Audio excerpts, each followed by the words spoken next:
Continue जात होते प्रांत साहेबांच्या ऑफिसला. का? पैसे देण्यासाठी. का? तर तुमच्या बाजूनी निकाल घेण्यासाठी. का? तर तुम्ही 20 ते 30 कोटी तुमच्या बिल्डिंगला लावो म्हणून ती तुम्ही चुकीच्या गोष्टी सारांना करण्यासाठी तुम्हीच भाग पाडलं.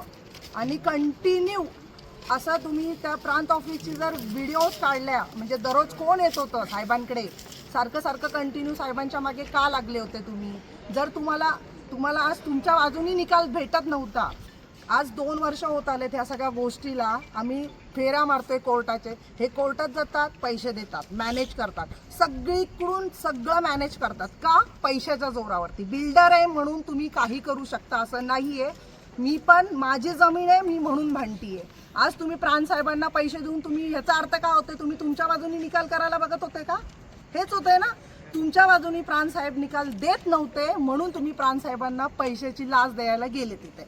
आणि हे गेल्या 10 दिवसापासून त्या 15 दिवसापासून जर CCTV काढला प्रांत ऑफिसचा, तर हे स्वतः तिथे किती वेळा गेलेले आहेत हे त्याच्यात रेकॉर्डिंग भेटेल तुम्हाला. हे आज तुम्ही फक्त त्यांनी काही असो त्यांनी मागितले, तुम्ही दिले, तो अधिकार तुम्ही तुमचं बघा, ते पर्सनल जे का असेल. पण हे तुम्ही 2 लाख कुठल्या संदर्भात देत होते साहेबांना? माझ्या केसचा निकाल होता त्या संदर्भात. का? तर तुम्हाला कुठलेही कंप्लिशन मिळत नाही, मागे बंगल्याचं परमिशन भेटत नाही आहे. TP प्लॅनला तिकडे पुण्यामध्ये जातात कंप्लिशन घेण्यासाठी, त्याही परमिशन तुम्हाला भेटत नाही म्हणून तुम्ही प्रांत साहेबांना अडकवायला गेले. का? तर तुम्हाला परमिशन भेटाव्या म्हणून. आणि सगळ्यावर दमदाटी करणार, पैसे देणार आणि तुम्ही मॅनेज करणार आणि मोठे मोठे बोर्ड लावणार, आम्ही हरलो. असं होत नाही. जर पेपर लिगली आहेत, आमचा 7/12 आमच्या नावाने आहे, जर तुमचा 7/12 149चा आहे तर तुमची हयातमध्ये जागा जास्ती का आहे? आणि जर कलेक्टर साहेबांच्या मोजणीच्या आदेशामध्ये दिसतीये जमीन जास्तीची आहे, तर मग ती जमीन जास्तीची आहे तर दिसतीये ना नकाशात. मग तुम्ही ते आदेश पण साहेबांना बदलायला लावताय. का? पैसे घ्या आणि आमच्या बाजूनी निकाल द्या. असं होतंय. हे 2 लाख कशासाठी द्यायला गेले तुम्ही? ह्याचा अर्थ काय होतं? तुम्ही पण चुकीचे आहेत म्हणून तुम्ही 2 लाख रुपये द्यायला गेले ना. साहेबांनी 10 मागो, 20 मागो, 40 मागो, तुमच्याकडून वारंवार साहेब पैसे मागत होते असं तुम्ही म्हणताय. बरोबर आहे की नाही? मग तुम्ही देणारे कोण? तुम्ही पण चोरच ना.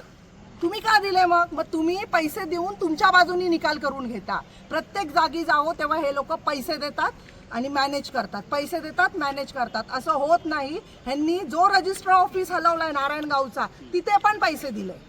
कारण तिथलीही आम्ही ऑर्डर आणली होती. बावनकुळे साहेबांनी सरळ सांगितलेलं होतं की सरकारी ऑफिस हे रजिस्टर ऑफिस हे सरकारच्याच जागेत शिफ्ट व्हायला पाहिजे. 1 महिन्यापूर्वी साहेबांची बाईट पण आहे की सरकारी ऑफिस सरकारच्याच जागेत जायला पाहिजे. तरी पण प्रायव्हेटमध्ये गेले का? म्हणजे जिथं पाहिजे तेव्हा तुमचं तिथं स्वार्थ बघता. रजिस्टर ऑफिस आणलं म्हणजे तुमचे गाळे विकले गेले. आज आमचा निकाल होता, त्या निकालाला तुम्ही 2 लाख रुपये का द्यायला गेले बरं?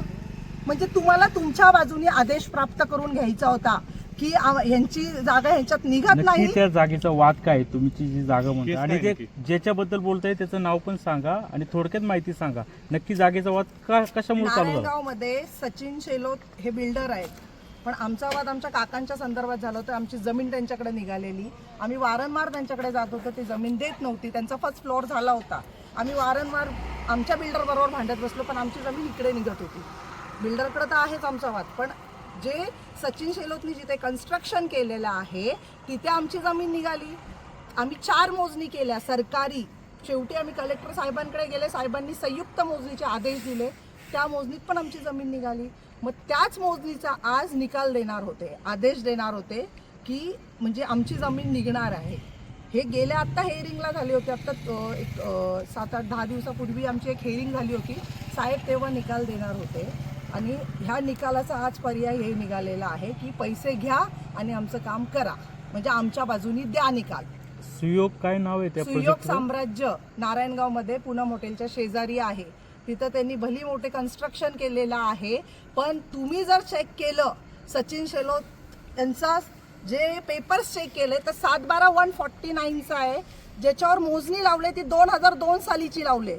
म्हणजे कधीची? 2002 सालची नकाशा चालतो का? 3 वर्षापूर्वीचा तुम्ही नकाशा लावा. तुम्ही 2002चे मोजणीचा नकाशा लावला तर लावला आणि त्या नकाशामध्ये जागा 9 गुंठे क्षेत्र तिथं लिहिलंय, नमूद आहे की जास्त आहे. 7-12पेक्षा क्षेत्र याच्यात जास्त आहे आणि तो नकाशा पण माझ्याकडे आहे, फेरफार पण आहे, 7-12 पण आहे. थोडक्यात तुमच्या जागेमध्ये त्यांनी अतिक्रमण केलं असं तुमचं हो, म्हणणं आहे. म्हणून आता त्यांची बिल्डिंग कशी वाचवावी, त्यामुळे तुम्ही त्या बिल्डिंगला स्टे पण घेतला होता ना? स्टे घेतला होता. तिथे पण त्यांना साहेबांना प्रेशर केलं की स्टे उचला, स्टे उचला. ह्याच्यात बरीच नामांकित लोक आहेत. त्यांना असं वाटतं की आपल्या जोरावरती, पैशाच्या जोरावरती आपण सगळं विकत घेऊ शकतो, पण ते तसं होणार नाही. जे आहे ना ते खरं निघणारच होतं. म्हणजे तुम्हाला तुमच्या बाजूने आदेश पाहिजे होता म्हणून तुम्ही साहेबांना पैसे द्यायला गेले. एकंदरीत शासनाकडे तुमची आता काय मागणी आहे नक्की या सगळ्या प्रकारानंतर? शासनाने चेक करावं. ह्यांनी सँक्शन कधीचं घेतलेलं आहे? 2002च्या मोजणीचं सँक्शन. आज तुम्ही सांगा 20-25 वर्षापूर्वीचा नकाशा तुम्ही लावाल का कुठल्याही बिल्डिंगच्या परमिशनला? आणि तिथं त्या बिल्डिंगमध्ये जागा जास्तीच्या आहे हे दिसताना पण तुम्ही तिथे सँक्शन घेता. हे कुठल्या जोरावर घेतलं? तुम्ही मग आरोप केले का ठिकठिकाणी पैसे देतात हे बिल्डर, कुठं कुठं पैसे दिले असं तुमचा संशय जिथे आहे? जिथे माझ्या अगेन्स्ट निकाल दिले तिथे तिथे ह्यांनी पैसे दिले. माझ्या खेड कोर्टामध्ये पण मी स्टेसाठी टाकलं होतं ज्यावेळेस त्यांचा 2nd 3rd फ्लोअर चालू होता. तिथे पण मला कळालं आणि माझी केस एवढी स्ट्रॉंग आहे ना, कारण का माझे कागद बोलतायत, आम्ही तोंडाने बोलत नाही. आणि ह्यांची कागद जर चेक केली तर ती खोटी आहेत. जज्जांनी एकंदरीत बिल्डरची ही चौकशी व्हावी आणि योग्य न्याय मिळावा असं म्हणायचं का तुम्हाला? येस, हो, बरोबर आहे. बिल्डरचीही चौकशी व्हायलाच पाहिजे, कारण का बिल्डरने जे केले आता, जसे पैसे, म्हणजे तुम्ही तुमच्या बाजूने आदेश प्राप्त करण्यासाठी तुम्ही पैसे द्याल का? तुम्ही पैसे देण्यासाठी या गोष्टी, म्हणजे प्राण साहेबांना तुम्ही दिले पैसे, पण का दिले? तुमच्या बाजूने रिझल्ट पाहिजे होता तुम्हाला, म्हणून तुम्ही दिले. जर तुमच्या बाजूने रिझल्ट असतं, आम्ही जर आमच्या बाजूने रिझल्ट पाहिजे तर आम्ही दिले असतं ना. पण आम्ही त्या गोष्टी करणार नाही, कारण आमचे पेपर लिगली आहेत. पेपर लिगली असतील तर कशाला पैसे द्यायची गरज आहे? हे तर पैसे का दिले? कारण का तुमचे पेपर चुकीचे आहेत म्हणून तुम्ही चुकीचा निर्णय देण्यासाठी पैसे दिले असं म्हणणं बरोबर आहे. आहे. ही गोष्ट खरी आहे. थँक्यू. Thank you so much.